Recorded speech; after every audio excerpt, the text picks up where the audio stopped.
මම මේ ඉන්න තැන මීමැස්සෝ පිරිලා මට බය බෑ අනීද කියලා ඒ උනාට ආයෙත් නැතුව බෑ එච්චර ආස හිතෙනවා. අර බලන්නකො අර කඳු මුදුන්. ඉතින් ලංකාවෙත් මේ වගේ කාබනිකව වගා ගන්නවා නම් මීමැස්සෝ සමනල්ලු කවදාවත් මදි නොකියන්න ඉතුරු වෙයි. දැක්කහම මේක අසට යන්නමයි හිතෙන්නේ. ඒ උනාට යන්නත් බය එච්චර මීමැස්සෝ. ඉතින් අර කඳු මුදුන් වල මේ වැවිලා තියෙන. ඉතින් මේ මං ඉන්නේ සුන්දර පිලිපීනේ. ඕගොල්ලන්ට හිතන්නේ නැද්ද මේ වගා භූමි වල මෙච්චර මීමැස්සෝ පිරෙන්නයි මෙච්චර සමනල්ලු පිරෙන්නයි මේ හැම මලකම සමනල්ලු එක එක මීමැස්සෝ පිරිලා.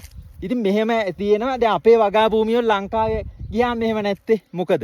තනි කර වසවිස නාවනේ හින්දා. ඉතින් මේ රටවල් වල මේගොල්ලෝ කාබනිකව වගා කරන්නේ වසවිස නැතුව වගා කරනකොට මේ වගේ ඕන තරම් මීමැස්සෝ සමනල්ලු මදි නොකියන්න තියෙන. ඉතින් සුන්දර රටවල් සුන්දර ප්‍රදේශ හිතා ගන්න බැරි ලස්සනයි. YouTube social media වලින් ගොඩාක් මුදල් දැන් උපයන්න පුළුවන්.